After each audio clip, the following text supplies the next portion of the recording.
This is Undaunted.Life, a man's podcast. I'm your host, Kyle Thompson. Let's get into it. All right, guys, y'all are going to get a little bit spoiled by this one because we had our first interview ever last week, and I've gotten a lot of great feedback on that, so I really appreciate you guys letting us know how much you enjoyed that episode. But here we are, 2 episodes in a row, and look at it. We're going to do another interview. Now, this interview today is with Zuby. So if you don't know who Zuby is, you've probably been living under a rock for a little bit because this guy has been everywhere. He's been on the Joe Rogan Experience. He's been on the Rubin Report. He's been on the Ben Shapiro Sunday Special, the Adam Carolla Show, the Glenn Beck Show. He's been all over the place. But I'm going to go ahead and read his intro from his website so it'll kind of give you an idea of who he is and all the different things that he touches. So here he is. Zuby is a professional rapper, podcast host, author, public speaker, creative entrepreneur, and social media influencer with over 180,000 followers online. He was born in England, raised in Saudi Arabia, and is a graduate of Oxford University. Zuby has sold over 25,000 albums independently, performed in 8 countries, and his videos have been watched over 5 million times online. Guys, we go everywhere in this podcast. We really go all over the place. And guys, this guy is such a deep intellectual thinker on so many topics. We only had about an hour that we could spend together just because he's in the United States right now. He didn't have a whole lot of time to sit down and do this episode, so he literally carved out time just for us, just for you guys, just so that you can hear it. So without further ado, let's get into it. Zuby, welcome to Undaunted.Life, a man's podcast, man. How you doing? I'm very well, thanks, man. I appreciate it. Well, man, you've been kind of hopping around the United States here for the last couple of weeks. You spent some time in California and some time in Texas, and you're in Texas now. So how have you been enjoying yourself in America? I am. I'm recording this from my hotel room in Dallas right now, so I hope the internet holds up well. Yeah, it's been great so far, man. I'd never been to California before. I'd never been to Texas before, so it's been a fantastic experience. I mean, to come out to the various cities I've been to so far, LA, San Francisco, Austin, and Dallas, and have such a warm welcome. Have people wanting to record podcasts with me, feature on videos, do interviews. Even people just being fans and followers. I mean, it's kind of crazy being an independent artist from the UK who's, totally independent and have the opportunity to go on some of the biggest podcasts in the world or be in LA and have people on the street recognize me and tell me they like what I do and stuff like that. It's amazing. It shows that I'm on the pathway of, having an impact and influence on lots and lots of people all over the world, which has always been my goal. So to see it coming to fruition slowly but surely, it's amazing. It makes me feel very happy and proud of what I've achieved. It motivates me to continue. And yeah, I just feel blessed, man. That's awesome. I mean, that's one thing that whenever I talk to people, I have friends that are overseas, and if they've never been to America, especially not like Oklahoma or Texas, because I'm recording this in Oklahoma, they don't understand what like actual hospitality is. They just look at America like, oh my gosh, people are just being shot in the streets. Everyone's eating cheeseburgers. It's like just this nonsense all over the place. And so I like it whenever people come here and have a positive experience. But we need to get into really the main reason why most people know you or came to know you in the first place. And you're probably tired of talking about this, but we're going to talk about it we're going to talk about it from the top, and we're going to get it out of the way and get into some other different subjects. But you're basically a world-renowned trans weightlifter because on February 26th of this year, you posted a tweet that's got about 65,000 likes, over 17,000 retweets. The video through Twitter has been seen a couple of million times, but we can be assured that the video has been seen way more times than that. But this was the caption for any of the listeners that didn't see the video. It's this: I keep hearing about how biological men don't have any physical strength advantage over women in 2019. So watch me destroy the British women's deadlift record without trying. P.S. I identified as a woman with lifting the weight. Don't be a bigot. Now, here's the thing. You probably would have been okay had you not done the postscript, right? But at the same time, we may not be talking right now. You may have not ended up on the Joe Rogan Experience, but it was that last little part. I identified as a woman with lifting this weight. Don't be a bigot. That is what made you go around the world in a very short period of time. So if you would just flow a little bit on how all that came to be and kind of how your life changed on February 26th of this year. Oh, good grief. Okay. It was kind of what I said there. I'd continually seen articles and clips of people who are biologically male, either identifying as female or I guess in some cases actually being what people would call transgender women, who've done some of the hormone treatment and stuff like that.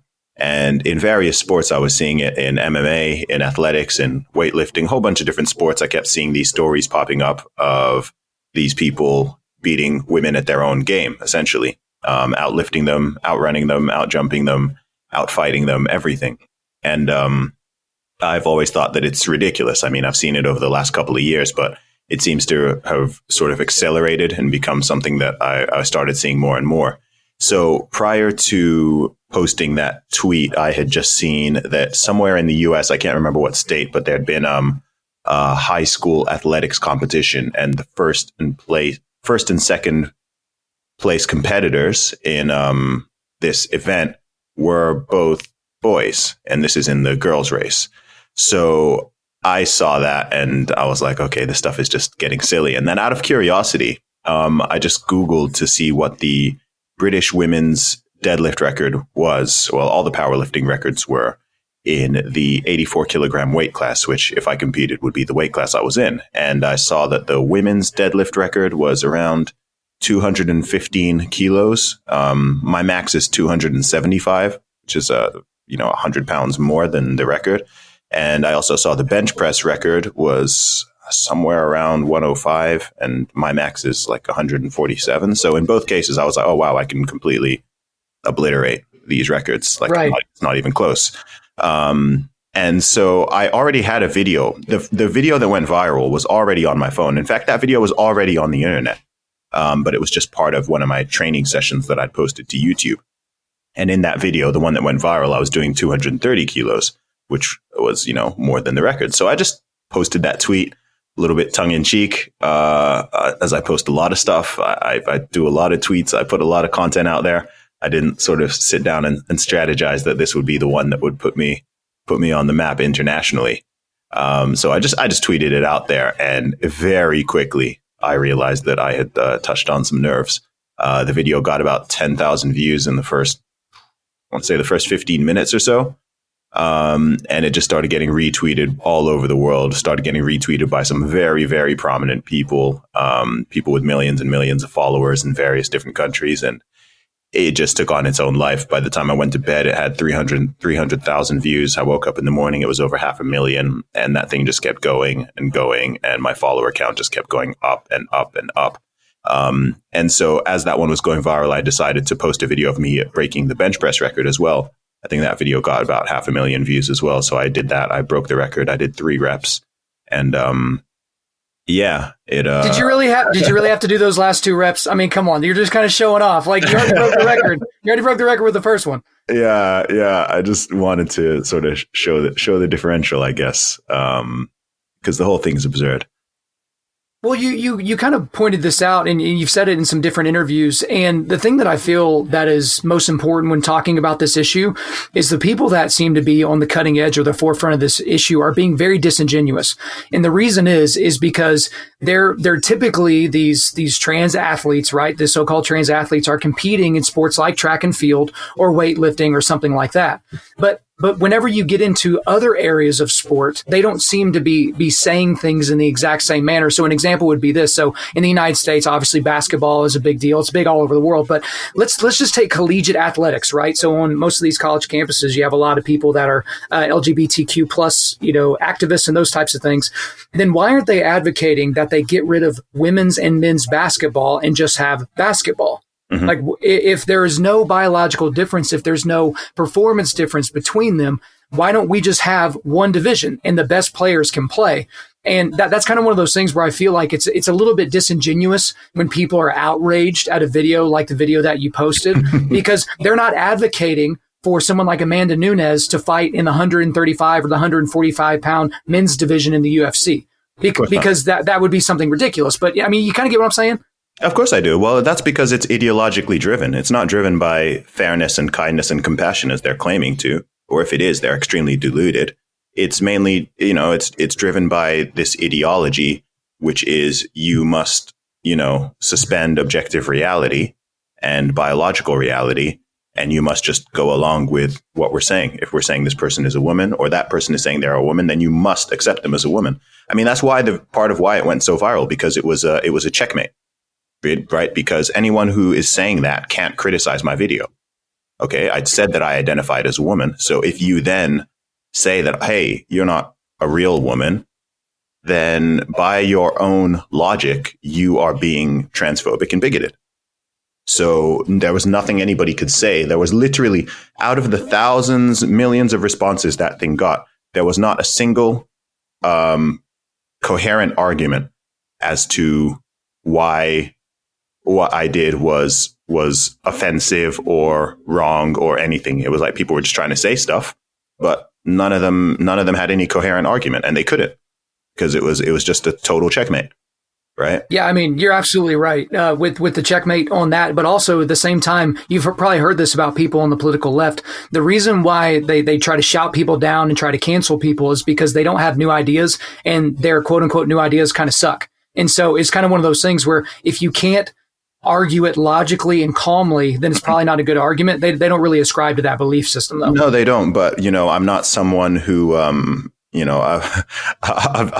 been dealing with this stuff for a long time, not this thing specifically, but I know, I mean, the reason I was even able to make that tweet is because I'm so familiar with their own arguments and logic. So I can just totally use it against them. Like, I just turned it completely on its head. And, it just, because I mean, if you go through the thread, there's a whole bunch of other tweets and comments in there, which are, again, it's just me applying the same logic to anyone who's dissenting and saying, well, if you call me transphobic, then that makes you transphobic. Right? Exactly. I mean, firstly, I'm not transphobic. That wasn't the, the funny thing with this tweet is that there are the majority of actually trans people who I'm aware of who responded to it or who DM'd me or whatever, the vast majority was positive. Most of them thought it was funny because the activists don't represent them in a lot of cases. This goes with any group, any minority group, any sort of, you've got people who claim to be activists, who claim to represent a certain group, but oftentimes they don't, right? There's nobody who speaks on behalf of all women. There's nobody who speaks on behalf of all gay people or trans people. I don't even know why those things are lumped together to begin with. They're totally different. But, you've got these advocates, and those advocates are not representative. As far as I'm aware, with, trans people I've actually met or know to some degree, typically they just kind of want to get on with their life. And, maybe they feel they were born in the wrong body and they want to be treated as the opposite gender to, their biological sex and whatnot. And oftentimes they've made some, gone through some process to make them look and act like that case anyway. And I don't think most people are really, whether or not people think it's positive or negative or neutral or agree or disagree or whatever. I think most people are of the belief it's like, okay, well, if you're an adult, then if that's what you want to do, okay, that doesn't change biological reality. That doesn't change objective reality. But most people don't want to go out of their way and just be mean or cruel to people for no reason. Including myself. So yeah, the activist arm of that thing, I really do not think is representative. In fact, I would actually say they're doing them a massive disservice, because I think they're probably, because people will see that and then people will assume, not everyone has the level of nuance that I do, right? A lot of people will see that and just be like, oh my gosh, all of these people are crazy. Is this what they're trying to do? They'll go and they'll see the thing in Canada of that person going around trying to get their testicles waxed in all these places. They'll see this stuff happening in sports and they'll just be like, what on earth is this? Right. And I think that's actually, very hypocritically, I think that's, or maybe ironically is a better word. I think that's actually doing a disservice to the people who just kind of want to get on with their life and not be bothered and maybe be called he instead of she or vice versa. Well, and Zuby, I mean, I don't know that there's anything more annoying than someone being offended for someone else. Because that's the thing about offense is it's like that's offensive towards a person, right? Whether you meant it to be offensive or not, it's the individual person that's taking offense. But I really like your perspective on this, and you've shared a lot about this on other podcasts. And like I said, you pretty much have to start there with Zuby, but there is a whole lot more to Zuby, and we're going to get into a lot of that now. But one of the interesting things about this tweet is it got you from where you were early this year to being on the biggest show pretty much in all of podcasting or all of radio, and that was the Joe Rogan Experience. And so you did an interview with him a few weeks ago. That video on YouTube right now is about 750,000 views at this point. There is no telling how many listens or downloads that talk has had. So the thing about that, though, is pretty much everyone that listens to this podcast listens to the Joe Rogan Experience. But there's always this little bit of like, okay, you don't know who's coming up because he doesn't like post his schedule out there of who's coming on the show. There's a little bit of mystique about the show. But I want you to kind of take our listeners through the process of getting on the Joe Rogan Experience. Like, did he call you? Did someone else send you an email? Did you have to go through like a secret underground entrance to get to this place so you're not getting mobbed? Did you hang out with him beforehand? Did you work out with him after? Just take us through your Joe Rogan Experience. Yeah, sure. So about 2 weeks after I posted the video, I woke up one morning and I had a bunch of people saying, yo, like Joe Rogan just shouted you out on his show. I noticed I'd had another spike in followers, especially on Instagram. And I had a bunch of messages just from people saying, yo, Joe Rogan just mentioned you on the show. He just mentioned you on the show. And I was like, oh, whoa, what's up? So I checked it out. It was one of the episodes he'd recorded with his friend Brian Callen. And I finally found the section where they talked about it. And so they actually pulled up the video and read out the tweet. They spent about a minute and a half on it. And Joe shouted me out on the show, and he followed me on Twitter on the show and sort of announced that he was following me on Twitter. So firstly I was hype. I was like, yo, this is crazy. This is nuts. Just sort of seeing that segment. It was a very funny segment too. So I kind of took a video clip for it and was kind of reposting that on my own socials. And Joe actually DM'd me on Twitter. So he just sent me a DM kind of, saying he liked the video and thought it was funny and was making a good point and stuff like that.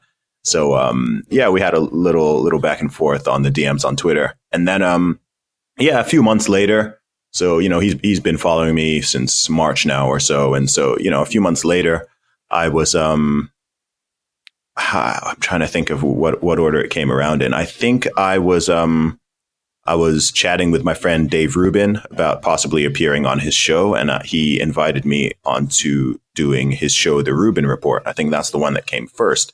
So I was like, okay, I'm in the UK at this point, but I was like, okay, well, I'm going to be going to LA to do that. So if I'm going to be going to LA, I'm aware that, that's around where Joe is. There's a whole bunch of other podcasts that are happening there. So if I'm going to go to LA, let me make the most of it. So I just DM'd Joe and said, yo, I'm thinking of coming to LA for the first time this year. It would be an honor to feature on your podcast if you're open to it. And he just said, like, heck yeah, when are you here? And it was that simple. From there, it was just locking down a date and sorting out the logistics. And it happened from there. And then lots of the other podcasts I did, including Adam Carolla, The Ben Shapiro Show. I'm trying to actually remember them all. Like dominoes just kind of started falling. Once it was like, okay, cool, I'm going to be in LA during these dates. I just had a bunch of people reaching out to me, extending offers. Because I'm followed by a lot of prominent people on Twitter, and lots of the ones who even don't follow me. Sort of, I'm on their radar. So, and I've got a very, very active following. So people started, adding people saying, oh, you guys need to get Zuby on your show. You guys need to get Zuby on your show. And a lot of stuff just happened organically. I reached out to a couple people. Lots of people reached out to me.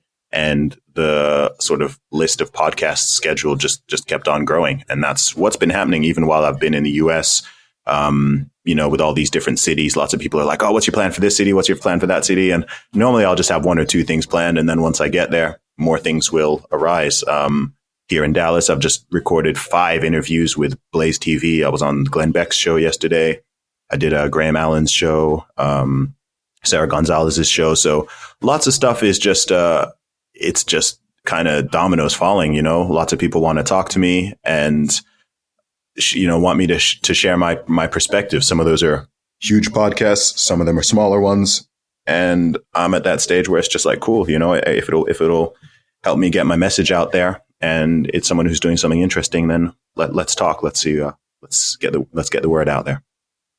That's awesome. So whenever you arrived at the studio, because I know sometimes he'll do episodes back to back with different people, were you just basically chilling in the green room? They brought you out, 2-3 minutes before your interview, and then they said, "All right, thanks a lot," and then sent you on your way right after it was done. What was it like once you got there? No. So I was there about an hour before Joe got there. So he messaged me saying he was running a bit late. So I was there with one of my friends and just a couple of the guys who work at the studio. So I was just chilling. We were just chilling, waiting for Joe, checking out the stuff. It's a really cool facility. I can't, say too much about it because I know they like their privacy. But it was a really, really cool studio. And so, we waited for Joe. Joe came. We had a little chat. And then we just went in the studio, boom, set a record. I obviously met Jamie and everyone like that. And we just recorded it. And then actually when I came out, Neil deGrasse Tyson was in the green room, and he'd been listening in on the conversation I was having with Joe live. So he came out and he complimented me, said I'm a very intelligent young man who would be hard to follow up with. That's a good compliment from a super wizard. Yeah, exactly. Yeah. So and then I was with Neil and Joe and the other guys there, and we were just chatting for about 20 minutes. It wasn't like a rushed thing. We were just hanging out, having a talk. I gave Joe a copy of my book on air. I gave Neil a copy of my book and signed it for him. He said maybe we'll connect when I'm in New York if our schedules line up. So it was just great. It was really relaxed. Joe's just, he's like he is on the show. He's just he's a guy who's doing amazing stuff, but he's still very much a normal guy, and there's no front, there's no fakeness, anything like that. And I think I'm the same. I believe I'm the same kind of person. So, we naturally just kind of clicked, and everything was cool. But it was a little bit of a surreal experience, just as a watcher and listener to the show, to kind of be like, oh wow, I'm actually I'm in this room right now. Right. That was a little bit surreal, but it was cool. The whole time in LA was just a blur. I just met so many great people, did so much cool stuff in a relatively short amount of time. Like I said, this trip has really been it's really been a blessing. I'm just trying to make the most of it and have fun in the process. Yeah, it'll probably take a little while to decompress to really understand just the totality of what you were able to do in such a short period of time. But I got to be honest, for me, I was really, really excited whenever I figured out, or I think it was that you tweeted it or you put something on Instagram that you were going to be on that show. Oh, yeah. I was like, yes, this is going to be freaking awesome. But it's interesting because I remember Neil deGrasse Tyson came on after you. There was a video that came out on YouTube, like pretty much a day after his interview with Neil. And it was Neil deGrasse Tyson kept interrupting Joe Rogan. And Joe would like roll his eyes and kind of be like, dude, all right. Like I was in the middle of saying something. But while I was listening to your interview with Joe, and this might just be something that I noticed, I was a little disappointed in how many times he cut you off and how much time he spent talking. And y'all talked for several hours, but one thing for me is I was just like, dude, I was like getting visibly upset. I was like, dude, Joe, like, shut up. I want to hear what Zuby has to say about this. Did you feel like it didn't flow, or am I out in left field when I think of that?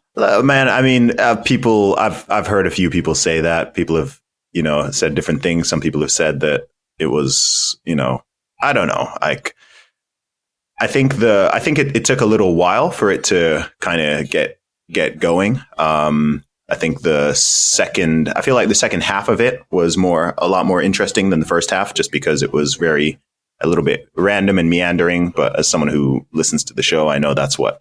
Yeah, that's how it goes. Yeah. So I don't know. I hope people who heard about me for the first time through that managed to get a decent idea and impression of who I am and what I do. I would have liked to have spent a little bit more time kind of talking on that, but obviously, with it being with that just being Joe's show and not knowing how, with some podcasts and interviews, I've got a pretty good ability to kind of steer the conversation in the way that I specifically want it to go. But on that one, I was very much like, okay, this is just loose. Let me, I don't know the process. I don't want to, try to steer the conversation too hard if there's certain things that they want to cover and whatnot.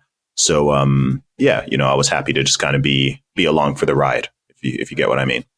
Yeah, absolutely. And I think it was pretty clear that Joe liked you. I mean, even later, he was giving you a little bit of crap for wearing your own shirt and hat on the show. But even on a later podcast, he's like, yeah, I probably would have given him more crap for it, but I really liked the guy. And you could tell that he liked you and that he respected you and those types of things. But at the end of the day, Joe Rogan's trying to run a show. He's got sponsors. If he feels like he needs to steer something one way or the other, that's kind of his prerogative. Now, Exactly. one thing on that podcast, and I've noticed from a lot of your interviews, I know on the Ben Shapiro Sunday special, this was kind of, behind the paywall type of thing. I don't feel like you've gotten a lot of runway to talk about your belief system as a Christian. And I know you spent about 2.5 minutes with Joe kind of talking very 30,000 foot view about his beliefs, not really his beliefs, but your beliefs through his context as somebody that has kind of softened his stance on people that have a faith of some kind over the years.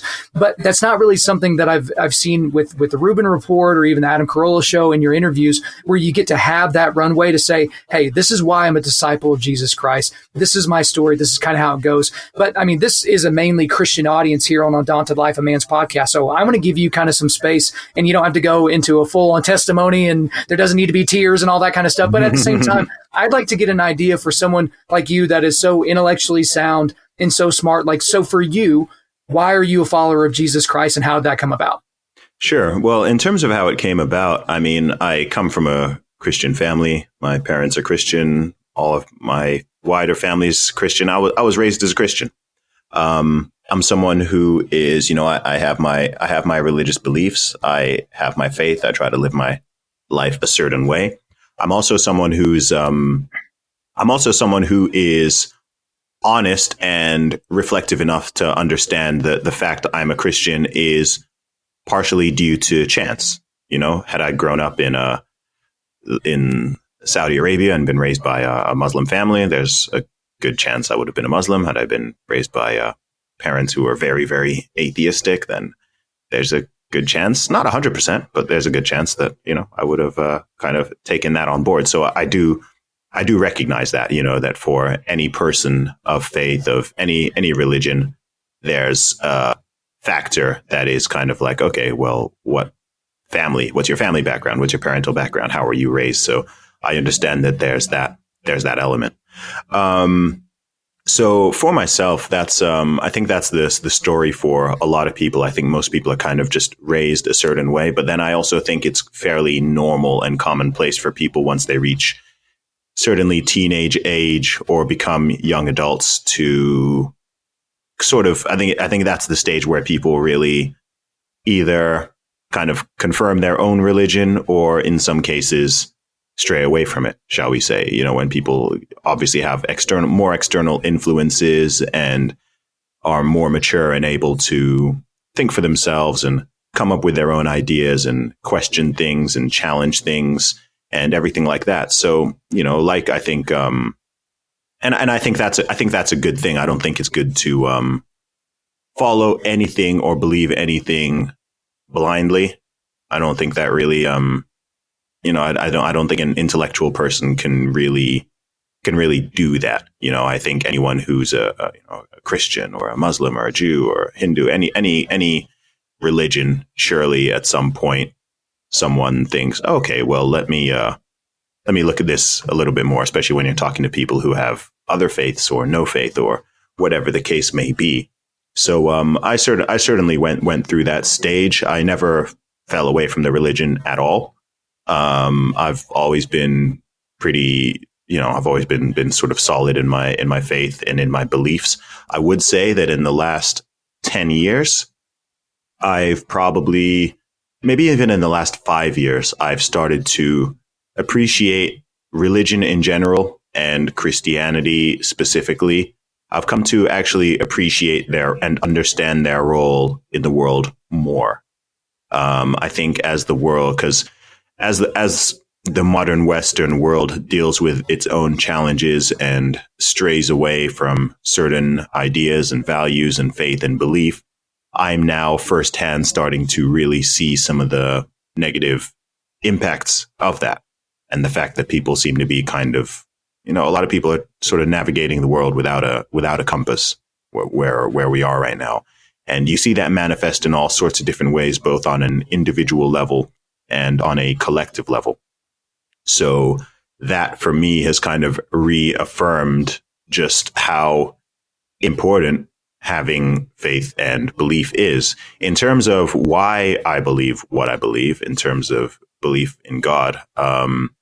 Say if I were speaking to somebody who's an atheist, or perhaps even agnostic, or who's just questioning, okay, why would a smart Oxford educated person believe in God when we have science and all that, right? Firstly, I'm not somebody who thinks that religion and science are, sort of opposed to each other. I don't think it's like, oh, well, they're science, so get rid of religion. I'm not someone who, I think that's how to put it. I just think that's a very immature view of religion and its importance and why people actually believe. It's not just a matter of like, okay, well, they're science, so science is the answer to everything, and that science can answer all the questions. I think religion and religion or some kind of philosophy helps to, at the end of the day, we all want to understand, even if you believe just purely in science, the most atheistic science believer still wants to know, okay, well, what's my purpose in life? How should I behave? How should I treat other people? What is right? What is wrong? Why am I on this giant spinning rock that's circling a giant fireball? Even if that's all someone believes, those people are still naturally inclined to seek meaning and purpose and answers for deeper philosophical, existential questions. And I think that's always been, I think that's what humanity has always done.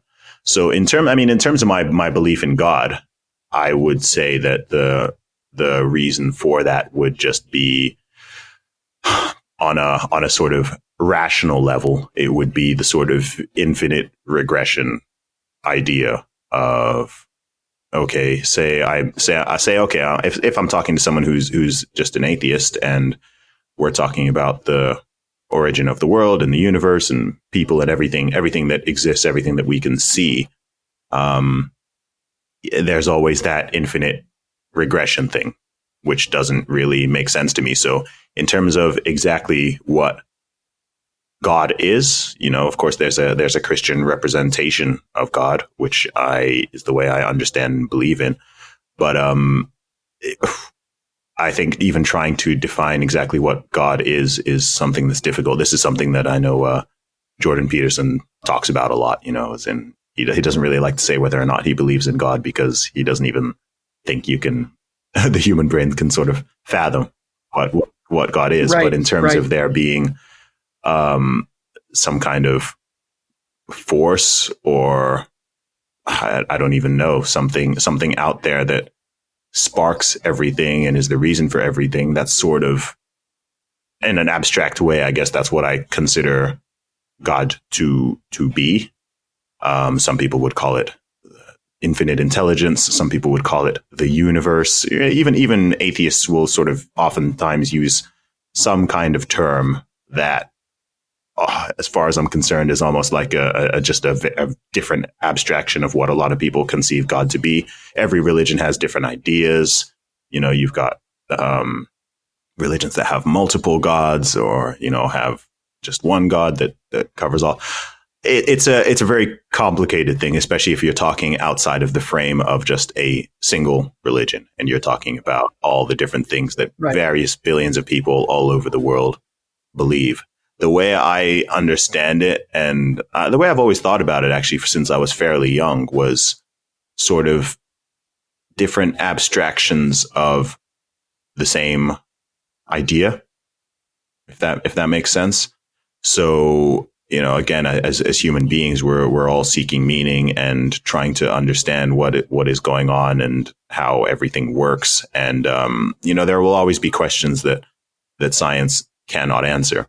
But more importantly, in terms of providing a structure and a guideline and giving people a compass, I really think that's where the sort of, shall we say, practical value of religion really, really comes into play. And that's something that I feel is becoming more obviously important as time goes on and things continue to change.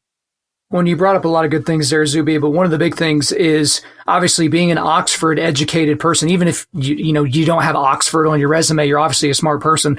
This idea that Christianity is just all about faith. The thing about the word faith is people misunderstand the word faith. They think faith is just blind, right? I just believe this because someone told me to. No, faith is trust. Like we have faith in gravity, right? So we know that if we jump off of the ground, that we're not going to keep going. We have faith that we're going to return back to the ground at some point. For other people, they return to the ground a lot faster than some people, but we're going to get back to the ground at the same time. But the other thing about it is, and this is something that Ravi Zacharias points out a lot, I would love to see him on the Joe Rogan Experience, but every worldview has to be put through the strictures of origin, meaning, morality, and destiny. Origin.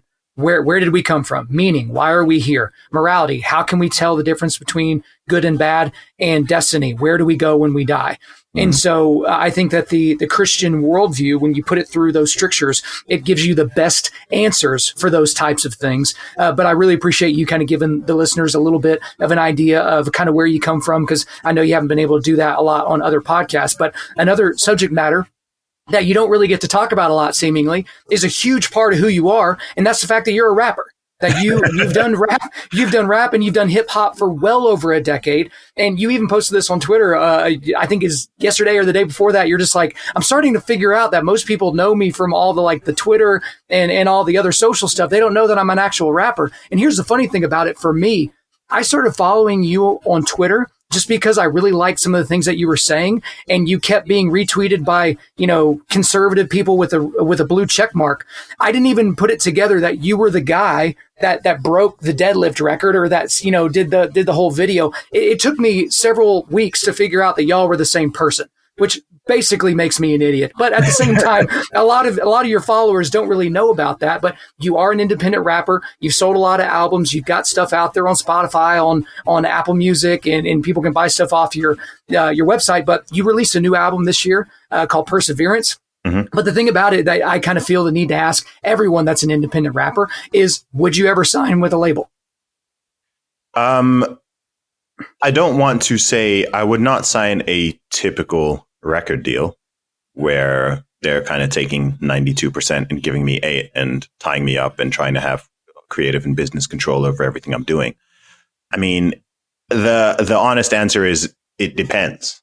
If someone wanted to basically let me continue doing what I'm doing and maintain my creative control and the business and the numbers and everything like that checked out, and they just wanted to sort of put a little bit of rocket fuel and marketing ability and network and programming and all that stuff to help the rocket ship go up, then, I'd be silly to not be open to at least considering that.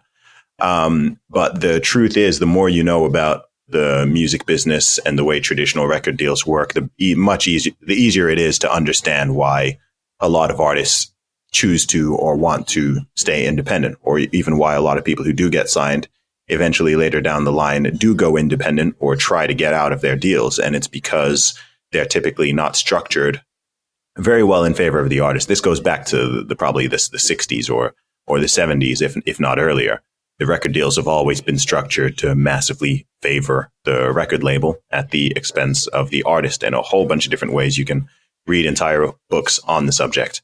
So, so that's a long-winded answer, but the answer is it depends. If it's just the usual thing, then I'm not interested and never really have been, which is why I've been independent for as long as I have.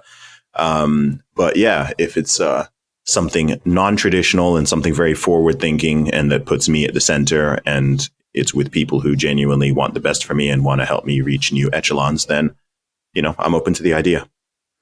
So the cool thing about listening to your music and also following you for the length of time that I have is that you can kind of pick up on different nuances in your music. But there's one specific thing that I think you could give a lot of insight to. So there's this difference, seemingly, there's this dichotomy, to use Jocko Willink's favorite word, between Christian rap and Christians that rap, right? Mm-hmm. So growing up in the church, you would go to the Christian bookstore and there would be Christian rap, which is essentially horrible rap. Like it was just some of the worst music that you could possibly imagine, but it was Christian, right? They talked about Jesus and all those types of things.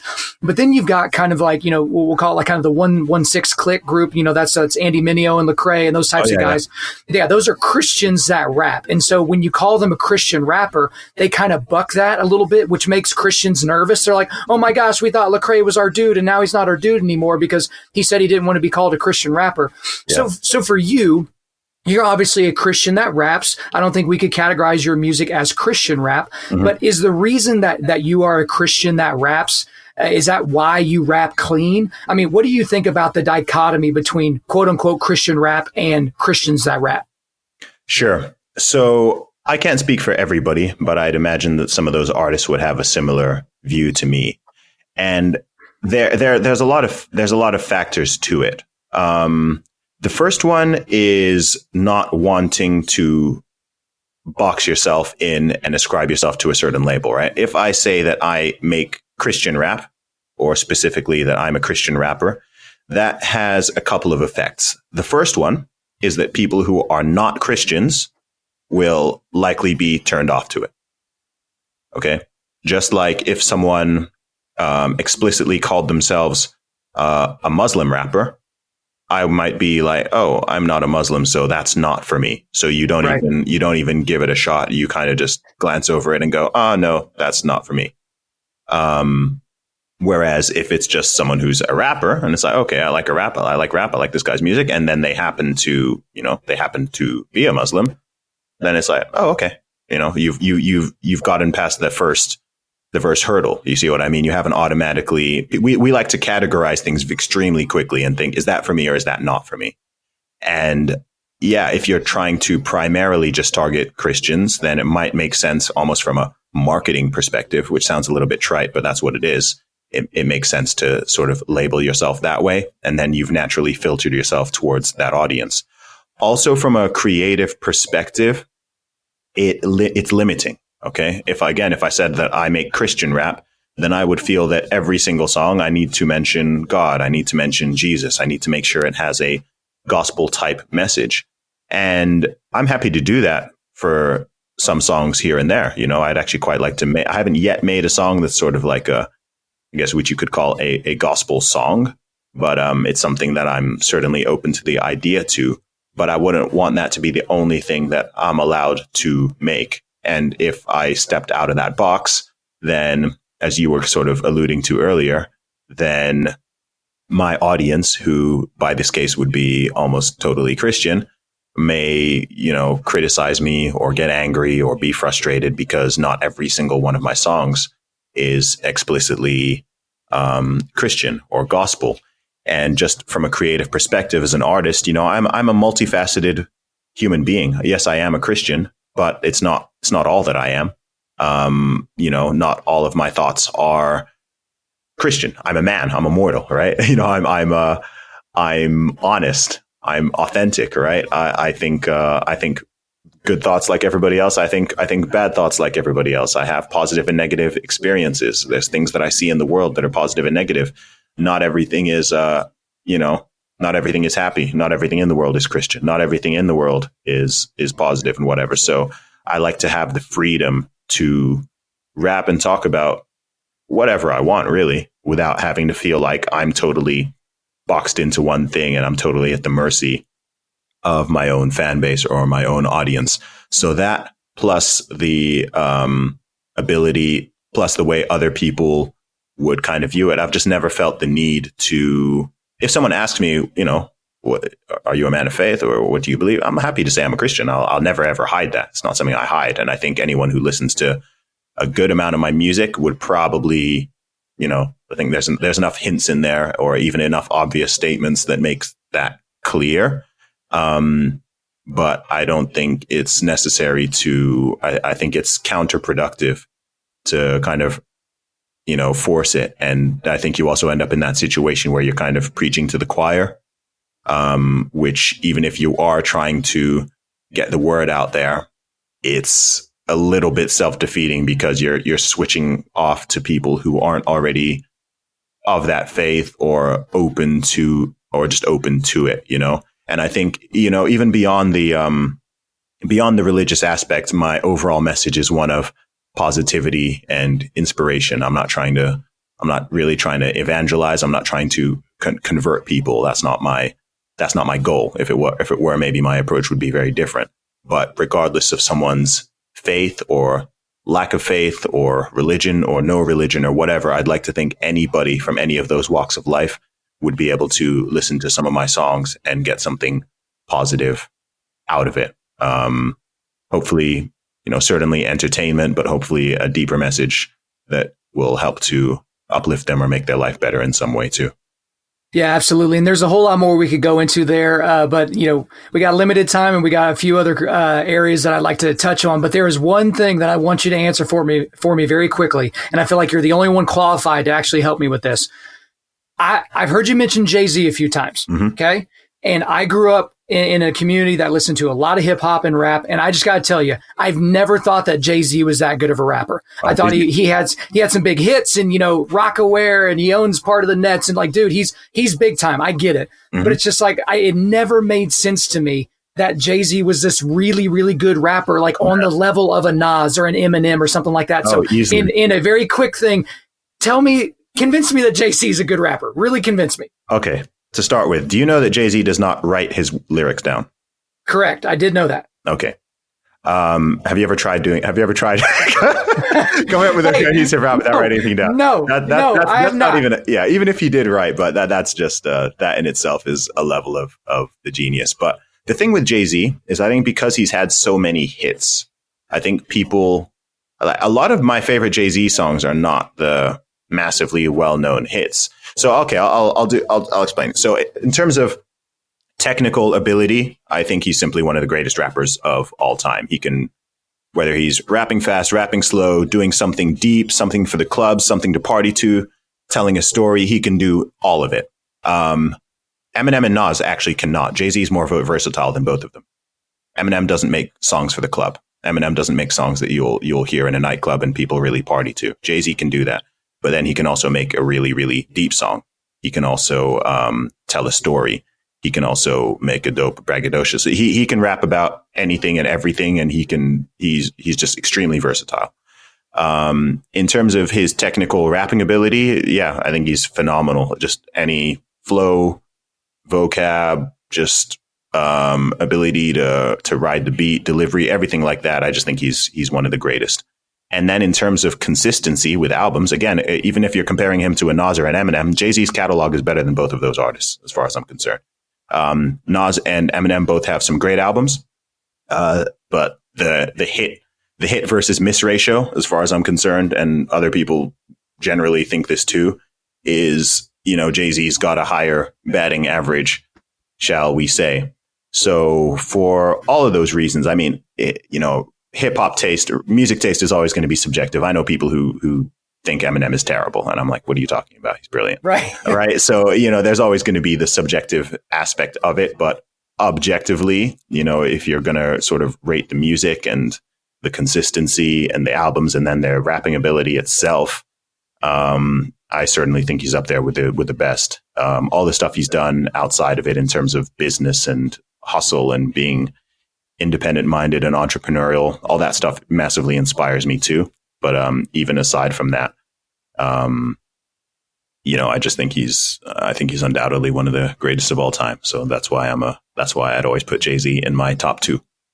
Okay, so a couple of things on that. Number one, I really appreciate that you've only been in America for a couple of weeks and you used a baseball reference. So thank you for referring to batting average. So good on you. And number two, I guess we can continue this fight offline. So I don't think anybody else needs us sit here and argue, but I'm sure we can find some ways to do that. So shifting gears just a little bit, one thing that you've talked about a lot in a lot of different types of contexts is this idea of intersectionality. And so for those that are listening that are maybe not familiar with that word, that's basically who you are, basically equates to the amount of oppression that you have. So if you are a trans Black female, then you are higher on the intersectionality scale in terms of the amount of oppression that you've felt. But the big thing about you that you've talked about is you've talked a lot about the victim mentality, and what happens to somebody when they accept the victim mentality that, you know what, I am lesser than, or you know what, I do need reparations, or you know what, that person is putting me down even though they are nameless and faceless to me. So talk to me a little bit about where you got your viewpoint on the victim mentality, because for those of you that don't know, you are a Black male. And so you have all of the, victim points and all the intersectionality points. And you were trans for about 5 seconds there. And so also you've got that intersectionality point that you can move on from. But, kind of walk us through why you don't ascribe to the same belief system as a lot of people that, might look like you. Oh, wow. That's a heavy question. Because I am not a victim.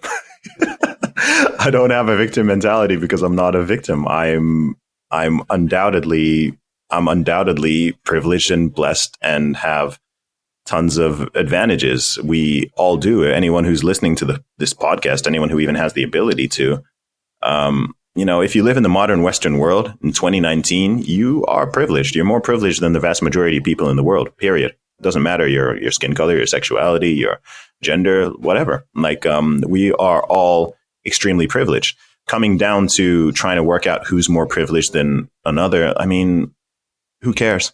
You can't measure it. What does privilege even mean? Who's defining the terms? Why is it always gender, race, and sexuality? Why isn't it height? Why isn't it IQ? Why isn't it socioeconomic status? I'd say those three things could have why isn't it how good looking people are? Those things are arguably considerably more important than all of the aforementioned. So the thing with intersectionality is, so as far as I'm aware, from a sociology perspective, it's supposed to be, I don't think it has to do with victimhood directly. That's sort of how it's been co-opted. I believe that the original idea was that, look, people's varying factors and traits change the way that they experience the world. So sure, if you're Black versus if you're white, you may have a different life experience, shall we say. But then if you're a Black woman, you'll have a different life experience to a Black male. If you're a Black straight woman, you'll have a different life experience to a Black lesbian woman, and so on and so forth. And lo and behold, if you take this thing to its natural conclusion, what you end up with is that everybody is an individual and everybody has a unique experience and life view and perspective. And so the conclusion of intersectionality is actually what the starting point is for anybody who is sane and reasonable and just understands basic life, right? Everybody is different. No two people have the exact same views or experiences or abilities or talents. Everyone has different advantages and disadvantages and whatever. So we already, and everything is already structured in the modern society to sort of recognize that. So that's why everybody is viewed equally under the law. One person can't commit a crime and get away with it, and the other person does it, and it's not considered a crime, right? You treat everybody equally. That's what it's always been about. So by simply doing that, you completely eliminate the need for any of this intersectional nonsense. All it does is it makes things, it just makes things more complicated. It makes things worse. It doesn't add anything positive. There are certain ideas and ideologies that I think are purely destructive. They add something, negative. They make people behave worse. They make people think in worse ways. They make people treat each other worse, but they don't add anything positive. So as far as I'm concerned, intersectionality, the cult of it, identity politics to the degree that people are pushing it and all that kind of stuff. I'm like, look, this is, as far as I'm concerned, these are just destructive forces, right? They're forcing people to racialize things. They're forcing people to view things through a lens that they normally would not, and which people had previously already overcome. And so as far as I'm concerned, it's like a shift backwards.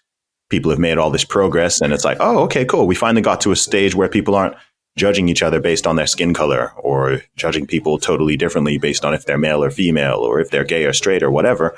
And then you've taken all those steps forward, and now the so-called progressives want to take a few steps backwards now and no, go back. Oh, no. You need to make sure you recognize people's race. You need to make sure you recognize people's gender. You need to make sure you recognize people's sexuality. And as far as I'm concerned, it's just backwards to me. I think it's hilarious that it's called progressivism because I think so many aspects of it are just totally backwards. So that is why I personally am deeply critical of it.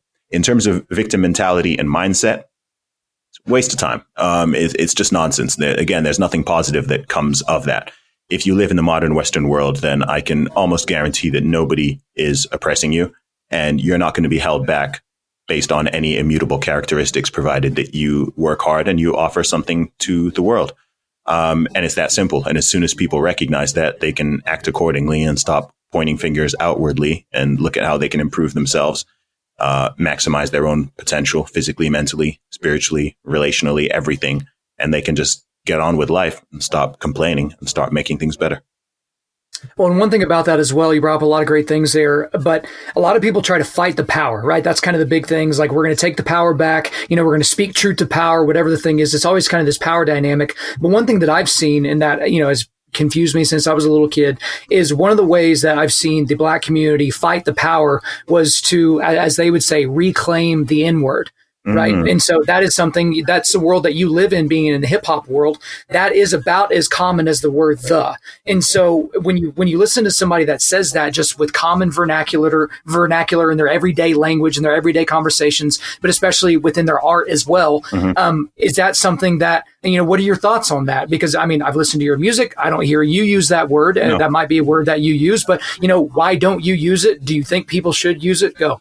Most Black people around the world don't use that word, right? It's not a Black thing. It's probably a Black American thing specifically, which is somewhat filtered perhaps to Black people in the UK and a couple other countries as well. If you go to Africa, nobody uses that word. And that's where almost all the Black people are. Like, nobody in Africa or even in the Caribbean, I think, would use that word. Very few of them. And those who would, it's because they've been influenced by American hip hop and stuff. I don't use the word because, again, it's just a force of destruction.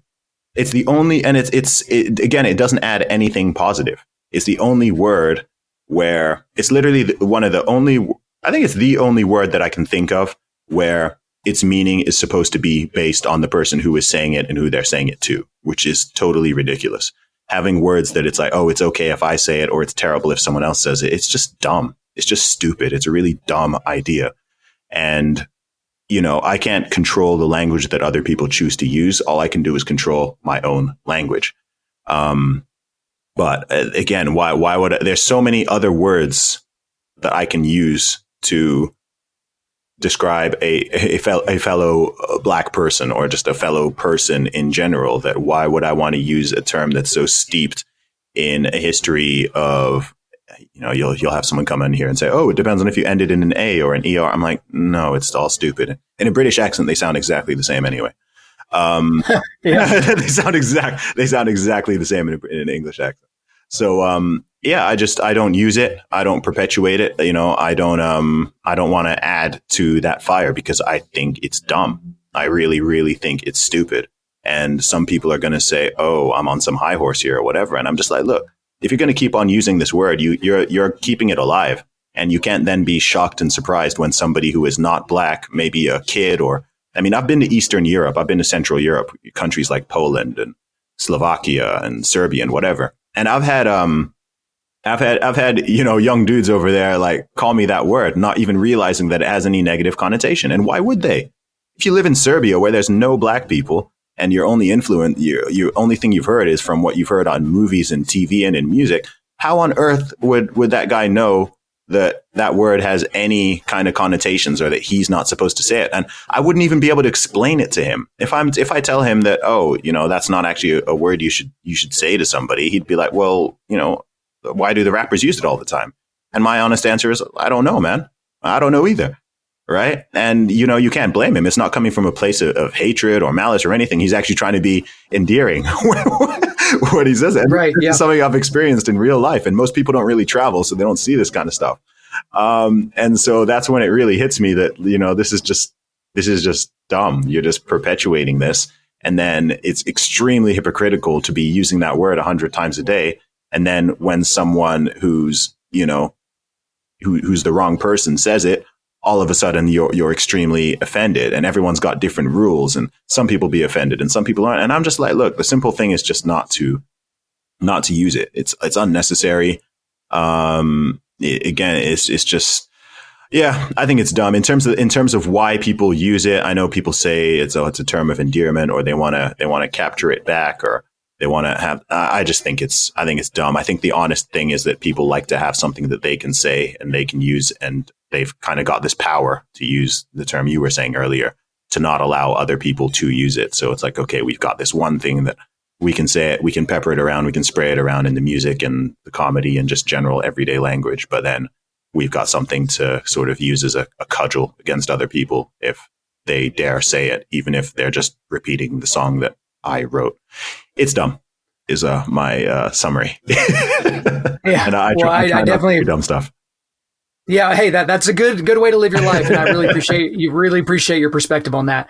Well, one thing about you as well, that if anybody knows you, is that you're in really, really good shape. I mean, you show it off on the cover of all your albums. So let's just be real. You're walking around those tank tops, man. You're making us feel small over here. But at the same time, like, you actually take this seriously. You're not just a gym bro. You're not just throwing weights around. You're not doing that kind of stuff. You actually have a regimen that you follow, and so much so that you actually published a book called Strong Advice: Zuby's Guide to Fitness for Everybody. You can definitely pick that up on Zuby's website. I'm going to put the link down in the show notes so you guys can check that out. But the thing that I was kind of astonished by is how similar your lifting approach and my lifting approach is, because a lot of times I feel like my lifting approach is too simple, because I do deadlift and I do pull-ups and I do bench and I do front and back squat, and then I do a few other things here and there, and then I pretty much do cardio and jiu-jitsu. And you're very similar to that, in that you don't do a lot of the, okay, I'm going to confuse my muscles today, and I'm going to do this kind of push up, and then I'm going to do this kind of weird CrossFit-y type thing. So how did you kind of come to your approach being very, very basic, but very, very strong lifts? Yeah. So, I mean, I've been training since I was 15 or 16. So I've been lifting for, over half my life now, which is kind of nuts. So I started out like most people, just going to the gym and messing around with the different machines and trying everything, and sort of, not knowing what I was doing, not having any structure, and not having much guidance. And over the course of many, many years, both in terms of my training approach and my nutrition approach, I've really learned what matters and what doesn't matter. And when it comes to training, for example, the key thing to focus on is progressive overload. If you're trying to get stronger, if you're trying to get bigger muscles, it all comes down to trying to push yourself a little bit harder than what you've previously done and what you're currently capable of. And in terms of the exercise selection, there are certain exercises that get you a lot more bang for your buck than others. You talked about the exercises that you prioritize, and those are all compound movements.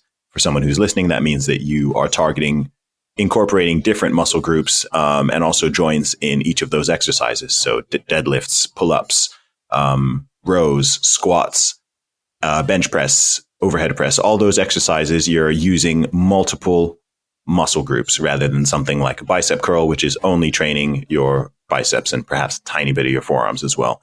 So I try to do, I'm a big fan of the Pareto principle in general. I like to try to streamline everything I do in terms of the Pareto principle, and just think, okay, what 20% of things will get me 80% of the results? And that's something that you can apply both to training and to diet as well, which I've learned over time. So I try to spend 80% of my time training, if I'm in a fully equipped gym, doing the big exercises, those ones you mentioned. So you can build an incredible physique just off of a tiny handful of exercises. There's a reason to do extra, just in terms of variety and not getting bored. Or if you have certain body parts that are lagging, for example, I'm not going to tell someone not to do bicep curls if, they've got small biceps and they really want to work on that. There's nothing wrong with doing them. But if you have limited time in the gym, like most people do, you've only got 45 minutes, you've only got an hour. It doesn't make sense to spend all that time just doing these isolation exercises. That's not what's going to get you the best results. So with me, my focus, I'm a totally natural athlete. I've never used any performance enhancing drugs or anything like that, and I don't plan to. And for someone who is like that, what makes most sense is to train every muscle group multiple times per week, and to incorporate various muscle groups in each exercise and each training session. So that is what I generally advocate. And that's a great thing for a lot of our listeners to kind of get into, is that you think if you've been training for a long time that maybe there's another holy grail on the other side of the hill that, oh, this is going to be the new thing that I do, and I'm going to find this workout regimen and that's going to fix everything. A lot of it's about just being dedicated. And the reason why people deadlift is like why really, really strong people deadlift and do pull-ups and do overhead press and do bench press is because those are key ingredients to having a strong body. And people that, have trouble, like elderly people have trouble getting off the toilet at their elder ages just because they don't have hip and quad strength, right? And so it's like, if you have a squat regimen that you follow throughout your entire life, that's fine. And I think a lot of people are concerned about getting hurt and things like that. But you've said this before. It's just, if you have too much weight on the bar, you're probably going to hurt yourself. It's not the exercise that's hurting you. It's your bad form, and it's you trying to do something that is way beyond you, not barely beyond you, but way, way, way beyond you. So if you haven't lifted in your entire life, don't put 315 up on the squat rack and try to get under it. Like, that's just not going to be a good day for you. No. But again, your ability to be physically resilient is something we talk about a lot here on this podcast. That's your ability to bounce back physically. Well, the thing about being in shape is if you never have to get into shape, that's good for you. It's going to put you ahead of where most people are because, and Joe even mentioned this on a recent podcast. It's just like, well, trying to get into shape in your 50s is going to be really, really difficult. But if you stay in shape for the entirety of your life, regardless of your age, if you get injured or you have to take some time off or whatever those types of things, your body will bounce back and respond.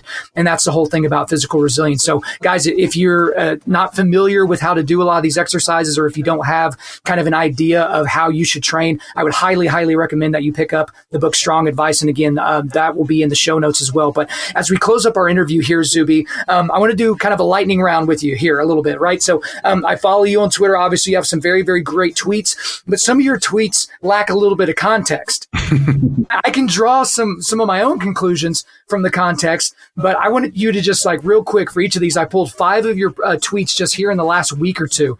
And I just want you to give me a little bit more context as to what you were thinking when you tweeted it. So you ready to go? Let's do it. All right. So September 23rd, you tweeted this: disagreeing with somebody does not mean you hate them.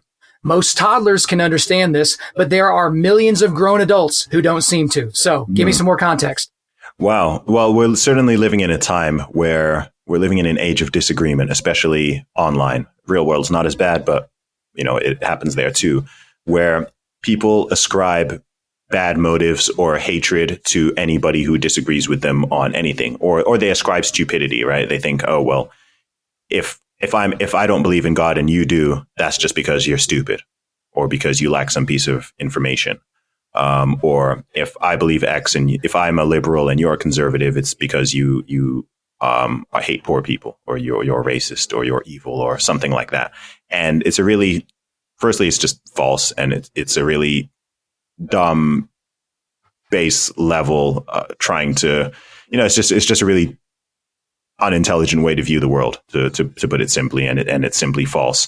So I was saying that because I literally do think most children can understand that if they disagree with each other, it's not because they hate each other, but you're constantly seeing, especially online, people who think that everyone who disagrees with them is just evil, or that it's because they hate them, and that's simply not the case. So that's what I was trying to say. Well, see, I know I'm putting you in a little bit of pinch with all these gigantic topics, and you have to give me short answers, but you're doing a great job so far. So let's get into the next one. So September 29th, it's interesting how people put up Beto, Warren, and Bernie signs and stickers publicly and wear their merchandise with no fear of repercussion. But most Trump supporters wouldn't do the same for fear of assault, abuse, or property damage. Says a lot about tolerance. Mm-hmm. Yeah. Well, there's always been this idea that people on the left wing of the political spectrum are more tolerant and kind and compassionate than people on the, right wing of it, which is false in my personal opinion. And I think there's a lot of evidence to back that up, although I don't know how these things are measured. I think in terms of being able to tolerate other people's views, in terms of what tolerance is supposed to mean, right? Which is, being able to agree to disagree. I do generally find that more conservative people are a lot more tolerant in that regard. And that was sort of making that point, right? I've got a lot of followers who, do like Trump, and the amount of messages I was going, people were saying some of them had their cars keyed. Some of them had had signs stolen or, risked being assaulted and stuff like that. And, you've got lots of videos online of people getting assaulted for wearing Trump hats and things like that. So I was just saying, like, doesn't this make the point? Exactly. September 30th, unpopular opinion. Women wield more societal power and influence than men do in the West. Mm-hmm. They do. So a lot of times people jump straight to thinking that power has everything to do with who earns the most money. And that's only one dynamic of it. I mean, why do men even want to earn money in the first place? It's normally to, when it boils down to it, it's normally something to do with seeking or keeping the attention of a mate. I'm sure if, you isolated men in a vacuum away from women, then a lot of that competitive drive, which leads men to pursue a lot of the things they do, would disappear. And also, I think that men's behavior is largely dependent on women's behavior and what women decide to permit. I think, women sort of hold the locks in society and decide where to put those locks. And, men try to change their sets of keys to open those locks wherever they are. That's one that would take a lot of time to really go into, but that's a surface level. Very, very true. Another one from September 30th. It feels like California is run by man and the entertainment industry, and Texas is run by God and the fast food industry. Views from a first-time visitor to both states. So try to answer that one and give them a little bit more context without getting Texans mad at you, because you are still in the great state of Texas. I am in the great state of Texas, yeah. Just driving around both states. I mean, I spent most of my time in California in two big cities, LA and San Francisco. But yeah, certainly in LA, but also San Francisco, I didn't feel the presence of God there much. I know this sounds weird. This sounds kind of like a little bit hokey and abstract, but I just didn't really see or feel like there was much presence of God. I felt like those cities are kind of a result of just, okay, when man and when humans just kind of take over and want to run things and try to create their own rules and everything like that, then I just kind of felt, I don't know. It's really hard to explain, because it's not really like this is a very feeling thing. It's not a totally rational thing. In terms of the entertainment industry, that's obvious. You've got Hollywood, you've got billboards everywhere, all advertising new TV shows and comedy specials and things like that. That's just everywhere. Whereas in Texas, everything's like advertising food. But also in driving around Texas, being in Texas, I've seen a lot more. I've seen a bunch of pro-life billboards, for example. I've seen advertisements. I've seen a lot more actual physical churches. I've seen, just people with stuff mentioning God or Jesus on the back of their pickup trucks and stuff like that.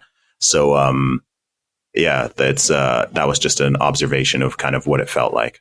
Well, I can confirm that feeling that you have. I used to live in Manhattan and not Manhattan, Kansas, Manhattan, New York. And I kind of felt the same way. You would run into a Christian in a city of millions and millions of people. It's like, oh my gosh, I found the other one, right? You just kind of have that mindset. But all right, man, last question of the day. This was a tweet from October the 1st. I judge people based on how they feel about Jordan Peterson and Kanye West. Yes. Oh gosh, it's true. Well, I just think those two guys are really, really, really, really different, but they're people who I think are, how would I even describe them? I just think they're both sort of legends in their own regard and in their own ways. And if someone dislikes both of them, then I think it's because they have bad energy. I've never come across anybody who I like who dislikes both of them. So, and I like most people. So if someone can't appreciate either of those people, then I think they've got some stuff that they need to sort out. They need to go clean their rooms. And according to the first track of your new album, you are the Jordan Peterson of rap. So that's kind of how that goes. But man, we have gone on to a lot of different subject matters, and we've gone all over the place. I know that the guys listening to this really, really appreciate it. But is there anything else that you want to get off your chest? Anything else you want to let the listeners know? No, that's it, man. Just live well, fulfill your potential, and let's all make the world a better place by starting with ourselves. If you want to check me out online, you can follow me at Zuby Music, Zuby Music, on all social media. And guys, I'm going to have all of that stuff in the show notes for you, so it's easy for you to get to. Zuby, again, thanks so much for being on Undaunted Life, a man's podcast. You're welcome. So there you go, guys. I really hope that you enjoyed the podcast today. Those last two interviews, they were fun for me. They were fun for the guys on the other end. And so I've kind of created a little bit of an internal list of some guys that I would like to get on this podcast. The thing about it is I want the guys that I bring on this podcast to be interesting to you, okay? I don't want to just bring somebody, here's my buddy who lives around the corner. He's a good dude. Like, I don't want to do interviews like that because I feel like some podcasts, they'll get Jocko Willink, and then like the next 17 episodes are people that aren't that interesting and that you don't know and I've never heard of. So I got a few, but this is going to be a podcast that we're going to kind of feel where it goes. So we're going to maybe have some interviews here and there. We'll do Q&A just like we have been doing. But guys, if you know of anyone that you think would be interesting to our audience, right? So think of yourself. Think of someone that you would like to hear from or someone that you would like to have their message spread out. Shoot me an email. Or send me a DM on Instagram or something like that, and we'll see what we can do to get him on. All right, guys, thanks so much. Before we get out of here, though, we are going to do a quick resilience boost. As you know by now, we are a men's ministry, and our mission is cultivating manly resilience. Specifically, we do that by providing content that forges spiritual, mental, and physical toughness. So for you today, I'm going to give you all the resources that Zuby and I talked about. So the big one is I just have his website. So zubymusic.com, zubymusic.com. That is his website that's going to be able to connect you to just about everything that he has his hands in. But then I also have the original Twitter post where he broke the British women's deadlift record. So you'll have that video there. I've got the main link to his Twitter and his Instagram page. And I also included the interview he did with Joe Rogan and the interview that he did with Ben Shapiro because they covered some topics that we didn't in this one. So I thought it'd be interesting for you guys to have that. Guys, thanks so much as always. We really do appreciate you listening to the podcast. If you would, please subscribe on iTunes, SoundCloud, Spotify, or Google Play and refer your friends to listen and share this on social media. Guys, if we deserve a 5-star review, that is how this podcast is going to continue to grow. So please leave us 5 stars and a few sentences letting us know why you like the content. I'm currently booking speaking engagements for the remainder of 2019 and the beginning of 2020. So if you want me to come speak on your podcast, to your team, to your men's event, at your council, whatever, hit me up. info@Undaunted.Life. That's info@Undaunted.Life. The website is www.Undaunted.Life. You can follow us on Instagram and Twitter @Undaunted.Life or Facebook.com/Undaunted.Life. Check out our free devotionals on the YouVersion Bible app. Just search Undaunted.Life under plans. And as always, we want to thank the band August Burns Red for allowing us to use their entire music library for our content. The intro-outro track on this podcast is their song King of Sorrow, which is off their latest record entitled Phantom Anthem. The links are in the description. I'm your host, Kyle Thompson. Remember, keep cultivating manly resilience. Keep forging spiritual, mental, and physical toughness. Keep seeking the Lion of Judah.